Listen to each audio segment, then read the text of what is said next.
Olá, boa noite. Agora já são 7h31 ou 19 horas e 31 minutos aqui em Goiânia, Goiás. Eu sou o reverendo Hélio de Oliveira Silva, pastor da Igreja Presbiteriana de Vila Nova. Você que assiste esse vídeo é muito bem-vindo. Já vejo alguns irmãos aqui presentes, são todos muito bem-vindos. Não deixe de curtir o vídeo se você gostar e estamos numa campanha de alcançar 1.000 inscritos no nosso canal, a fim de conseguirmos que o YouTube libere mais formas de transmissão ao vivo. Venha participar conosco dessa caminhada, vamos chegar a 1.000 inscritos, quem sabe, se Deus quiser, é o nosso objetivo antes da metade deste ano de 2021. Estamos estudando na quarta-feira aquele livro Graça que Transforma, do Dr. Jerry Bridges, um pastor presbiteriano já falecido, e que fala sobre a ação da graça na vida do cristão, na sua santificação. Muitas vezes nós achamos que a graça ela é um expediente que Deus usa somente para a justificação dos nossos pecados, para o perdão dos nossos pecados na salvação. E que durante a santificação que a santificação é uma responsabilidade nossa, dependendo das nossas obras. No entanto, estudando a Bíblia com um pouco mais de atenção, você vai perceber que tanto na justificação quanto na santificação, tudo na vida cristã depende da ação da graça de Deus nas nossas vidas. O estudo de hoje é o estudo de número 5 e nós continuamos pensando um pouco sobre a parábola dos trabalhadores, onde o Senhor Jesus, contando a parábola, ele termina dizendo: porventura não me é lícito fazer o que quero do que é meu? Ou são maus os teus olhos, porque eu sou bom? Mateus capítulo 20, do verso 12 ao verso 15, nós temos essa palavra do Senhor Jesus. A parábola dos trabalhadores na vinha nos ensina uma verdade desconcertante para nós. Ela nos ensina o princípio da graça. Mesmo na santificação, mesmo no trabalho cristão, tudo nós dependemos da ação da graça de Deus para nos fortalecer, para nos animar, para nos levar a fazer eficazmente as obras que Deus deseja para nós no serviço cristão. E o que é graça? Jesus, ao contar a parábola, começa a partir de uma comparação. O reino dos céus é semelhante a. E o princípio operante no reino dos céus não é o do merecimento, mas sempre foi e sempre será o da graça. Essa foi a lição que Cristo ensinou a Pedro e a todos nós. O que é merecimento e como contrastar o merecimento com a graça de Deus. Se você olha o dicionário USAIS, ou UAIS, não sei como pronuncia adequadamente, ele define merecimento assim: aquilo que torna alguém ou algo digno ou passível de receber prêmio ou castigo. Caráter, qualidade de quem é pelo valor, dotes morais ou intelectuais, aquele que é digno de apreço, de reconhecimento, capacidade, engenho, talento. E o que é graça?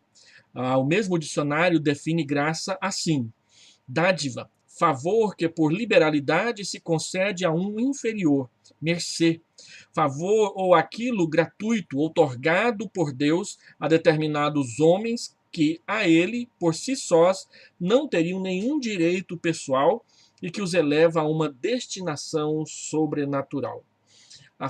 Afunilando um pouquinho mais, graça é o favor que Deus dispensa a nós sem que nós o mereçamos. A graça é o favor não merecido, imerecido de Deus para conosco. No entanto, muitas vezes, quando pensamos ou falamos do nosso relacionamento com Deus no que diz respeito às dádivas que nós desejamos que Ele nos dê, nós sempre introduzimos e às vezes o fazemos sorrateiramente, sutilmente, o conceito, a ideia, o sentimento, o desejo de que tudo entre nós e Deus seja pelo nosso merecimento, e que o nosso merecimento é a razão das bênçãos de Deus para nós. No entanto, essa atitude de merecimento é algo que nós introduzimos, porque nós constantemente tropeçamos nessa parábola, porque ela humilha o nosso conceito, o nosso preconceito e até mesmo a nossa presunção por acharmos que nós merecemos dádivas de Deus por algo que nós realizamos, inclusive para Deus mesmo. E por que nós tropeçamos nessa parábola com frequência? Porque nós achamos que merecemos algo de Deus por cumprirmos algumas de suas ordenanças? Quando nos colocamos na posição dos trabalhadores, lá da parábola de Mateus, capítulo 20, a nossa atitude, ela tenderá a ser essa, uma atitude de merecimento, sobre a qual construímos as nossas reclamações e os nossos julgamentos a respeito das ações de Deus, no que diz respeito às pessoas. Nós achamos que Deus nos deve algo e nós o lembramos dos sacrifícios que fizemos para servi-lo. Esquecemos com facilidade o presente que ele nos deu e lhe cobramos com muito mais facilidade ainda os nossos desejos, o nosso querer na sua presença. E isso, ou essa, não é uma atitude válida, nem cristã, no que diz respeito à relação que nós nutrimos e devemos nutrir com o Senhor. Por quê? Porque jamais podemos obrigar a Deus no que diz respeito às dádivas que ele nos oferece gratuitamente, graciosamente no trabalho cristão. Deus nada nos deve pela nossa obediência ou por nosso serviço sacrificial. Ele não nos deve nada. Nós somos servos inúteis porque fizemos apenas o que devemos fazer. Lucas, capítulo 17, versículo 10. Não custa lembrar que Deus é o único ser absolutamente livre de qualquer obrigação. Você vai encontrar isso afirmado em Jó, capítulo 41, versículo 11.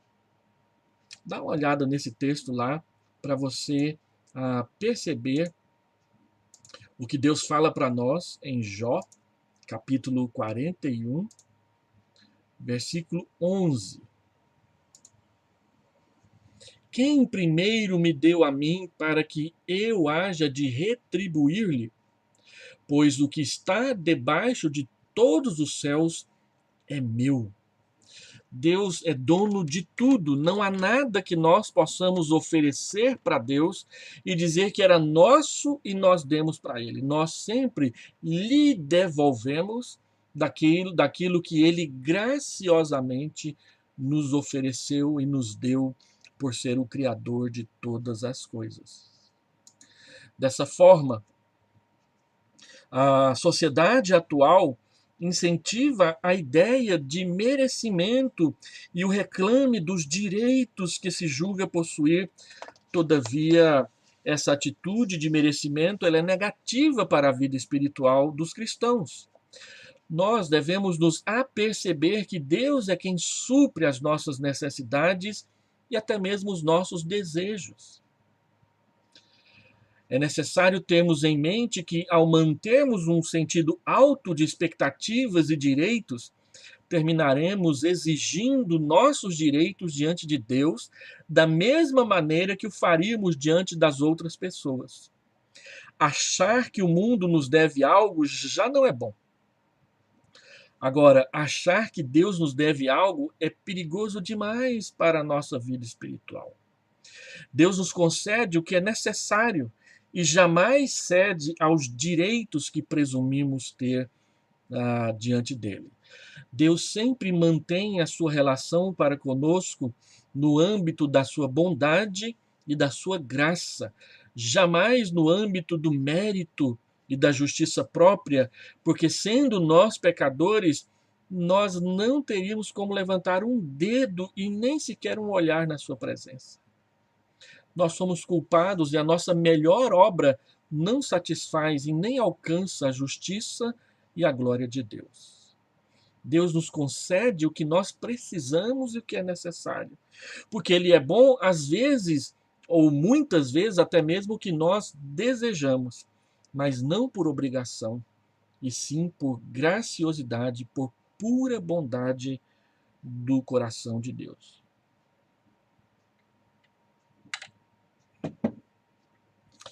Quando nós falamos de dar a Deus,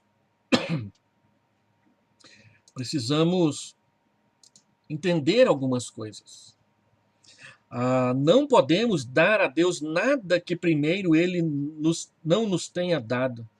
Davi entendeu assim, e teve essa atitude em 1 Crônicas, capítulo 29, versículo 14 a 16. Abra sua Bíblia lá ou acompanhe aqui pelo vídeo. 1 Crônicas, capítulo 29, versículo 14 até o 16. Observe. Porque quem sou eu? E quem é o meu povo para que pudéssemos dar voluntariamente essas coisas? Porque tudo vem de ti, e das tuas mãos tu damos. Porque somos estranhos diante de ti e peregrinos como todos os nossos pais, como a sombra são os nossos dias sobre a terra e não temos permanência. Senhor, nosso Deus, toda essa abundância que preparamos para edificar uma casa ao teu nome, ao teu santo nome, vem da tua mão e é toda tua. Davi está dizendo com todas as letras que tudo que foi dado voluntariamente para Deus, como oferta para construir o templo, na verdade era tudo algo que Deus tinha dado de antemão para nós.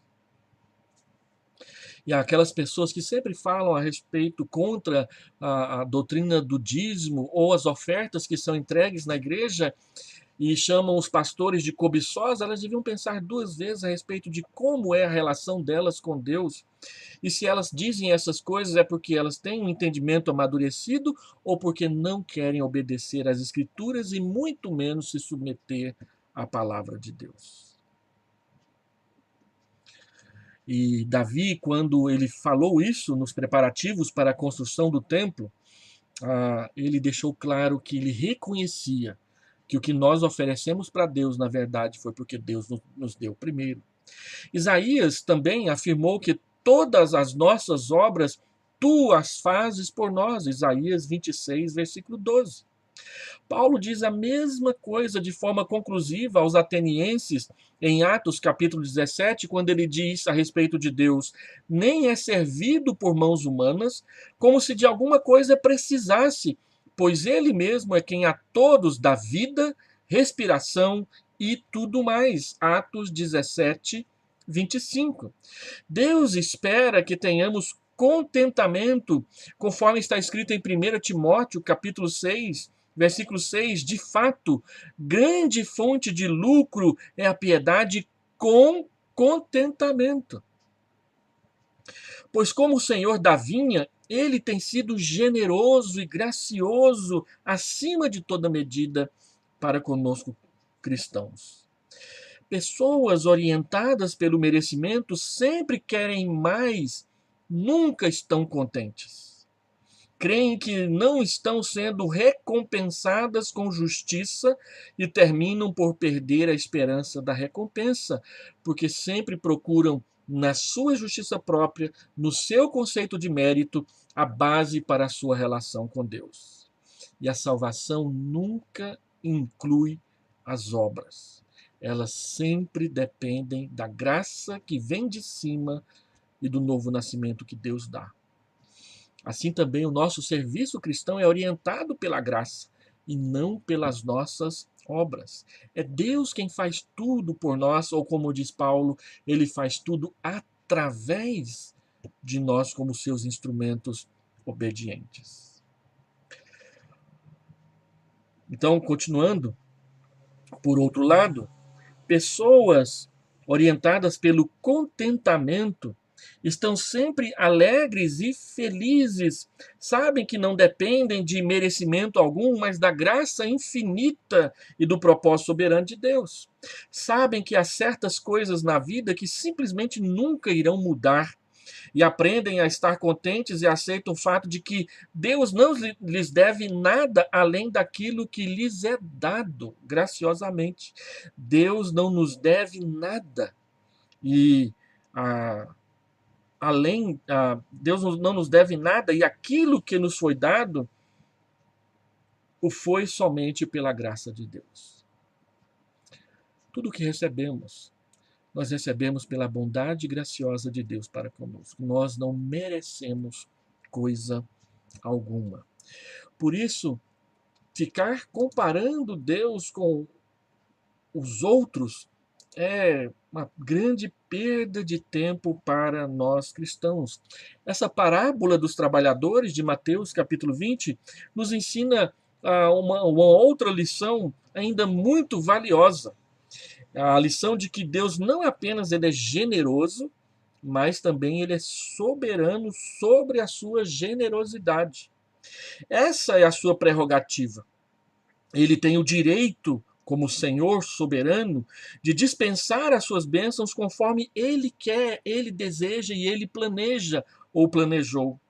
Então ele diz para o homem que, vendo que aquele que tinha trabalhado apenas uma hora tinha ganhado o mesmo valor que ele, um denário, e questionando a justiça do dono da vinha, o dono da vinha respondeu: Mas eu não sou injusto, eu combinei esse valor com você. Quando nós combinamos, você entendeu que era justo, era o salário de um dia. Agora, eu resolvi, daquilo que é meu, daquilo que eu tenho, dar a mesma quantia para esse que trabalhou menos. Os seus olhos são maus porque eu sou bom? É isso que acontece muitas vezes quando nós olhamos uns para os outros e comparamos o que eu faço com o que o outro faz, o que você faz com o que eu faço, o que nós fazemos com o que pessoas de outras igrejas fazem, tentando dizer que nós fazemos mais e melhor, de que nós somos melhores do que os outros e por isso todos têm que estar conosco. Às vezes isso é arrogância, isso é vaidade e nem percebemos, nós achamos que é a pura realidade da bênção de Deus no nosso meio e nem sempre é assim. A palavra de Deus mostra que Deus não abriu mão da sua prerrogativa de governar e de dizer o que fazer e o que não fazer com o que é seu. Ele é o Deus eterno. Então ele pergunta: porventura não me é lícito fazer o que eu quero do que é meu? Ou são maus os teus olhos? Porque eu sou bom. Mateus capítulo 20, versículo 15. Por ser o nosso Criador, ele tem o direito de dar a cada um de nós diferentes capacidades físicas e mentais, temperamentos e características diferentes e diferentes talentos. Nós é que, em rebelião contra Deus, queremos mudar as coisas, mudar as perspectivas e não aceitar aquilo que Deus nos deu como dádiva quando nos criou. Ele fez mulheres serem mulheres, ele fez homens serem homens. A uns ele deu olhos verdes, a outros azuis, a outros castanhos, cabelos pretos, cabelos loiros, cabelos brancos, rosto desse ou daquele, raça negra, raça branca, raça amarela, índio ou negro.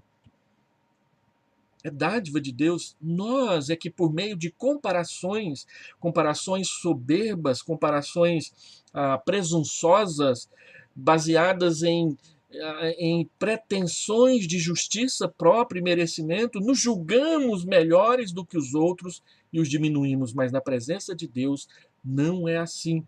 Nós devemos receber as nossas características como dádivas e não como peso, como tantas pessoas fazem e querem e vivem tentando mudar porque são insatisfeitas consigo mesmas. E muitas vezes nós temos que meditar nisso.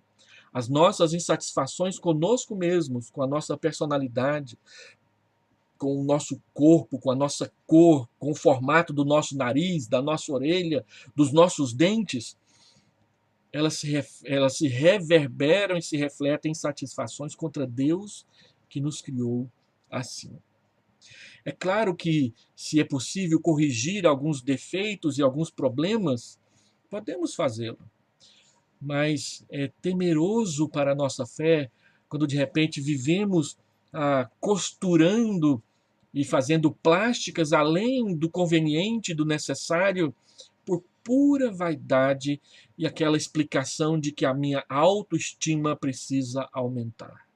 Por que que a sua autoestima é tão baixa se Deus lhe deu o corpo que você tem e você pode usá-lo para a sua glória? Por que que você precisa questionar a sua sexualidade em vez de entendê-la como uma dádiva de Deus e o colocá-la a serviço da sua glória? Por que questionar a sua raça, a sua cor e fazer disso um movimento de ira contra os outros desnecessariamente? Ou para rebaixá-los a uma posição de inferioridade, o que Deus não aprova, ou para, enraivecido, atacar os outros porque te julgar inferior ou porque você mesmo se julga inferior e quer sobressair. Não, Deus não nos chamou para viver assim. Nós é que criamos esse caos, porque não reconhecemos a graça, o amor e o favor de Deus nas nossas vidas e vivemos nos comparando para mais ou para menos com os outros. Deus é o nosso Criador. E se nós nos contentarmos com aquilo que Ele nos deu por dádiva da criação, poderemos ser instrumentos úteis na sua mão para a glória do seu nome. Nós não somos iguais, não recebemos oportunidades iguais, mas cada um tem as suas singularidades e circunstâncias próprias e pode se ressentir delas ou pode usá-las como oportunidades para glorificar o nome de Jesus e falar de Jesus para as pessoas.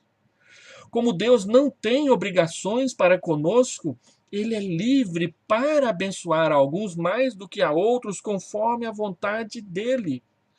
E ao abençoar uns mais do que os outros, Ele não menosprezará aquele que confia nele de forma alguma.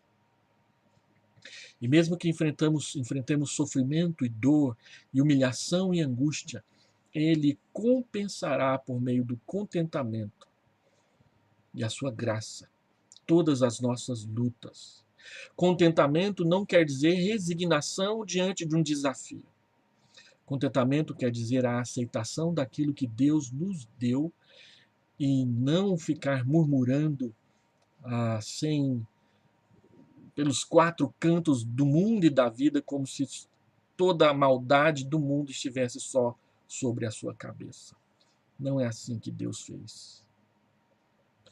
Assim, nós ficamos felizes quando as bênçãos de Deus são dirigidas a nós, à nossa família, aos nossos amigos, e quando são dirigidas a alguém que julgamos não merecedor. Como nos comportamos? Sentimos inveja? Sentimos o mesmo que os trabalhadores da vinha que trabalharam o dia inteiro e, no entanto, outras pessoas foram mais abençoadas que eles, então eles, por inveja, por descontentamento, questionaram a justiça daquele que os contratou? Faremos assim também? Todos queremos graça, mas é impossível gozá-la como uma atitude comparativa. Deus é gracioso como Ele quer ser gracioso. E qualquer gota da sua graça na nossa vida vai ser mais que o suficiente para nos satisfazer. Paulo diz: a tua graça me basta. E o salmista diz no Salmo 66, a tua graça é melhor do que a vida. Se quisermos ser bem-sucedidos em viver pela graça, temos de entender o fato de que Deus é soberano ao dispensar seu gracioso favor e não nos deve explicações quando seus atos não correspondem às nossas expectativas. Conforme Romanos 11, 33 e 34, a menos que queiramos ouvir dele, amigo, não te faço injustiça. Mateus capítulo 20, versículo 13. Olha o que está escrito lá em Romanos, capítulo 11.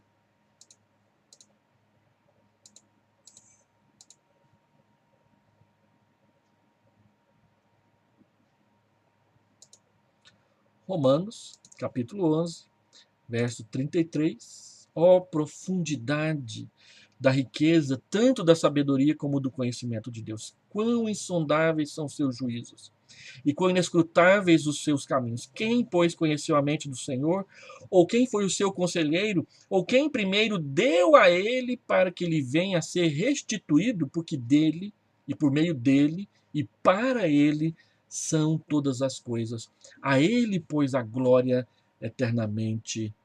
Amém.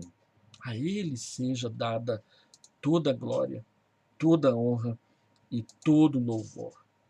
Nós precisamos confiar nas promessas de Deus na nossa vida. Deus é gracioso e generoso para com todos os seus filhos. A parábola não ensina apenas a soberania de Deus, ela ensina mais sobre a sua graciosa generosidade. Deus promete prover tudo o que necessitamos, tanto espiritual quanto materialmente. E, por fim, nos levará ao lar da glória, onde não nos faltará nada jamais. Tudo depende da graça de Deus dada mediante o seu Filho Jesus Cristo. Por quê? Porque Jesus é o mediador da aliança.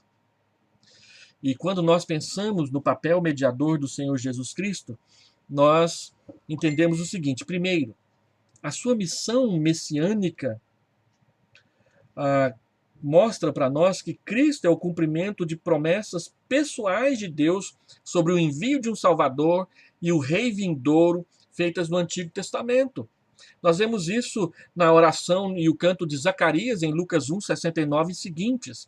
Em Lucas 24, 44 e Gálatas, capítulo 3, versículo 16, no tempo devido, Deus enviou o seu Filho para cumprir a sua promessa.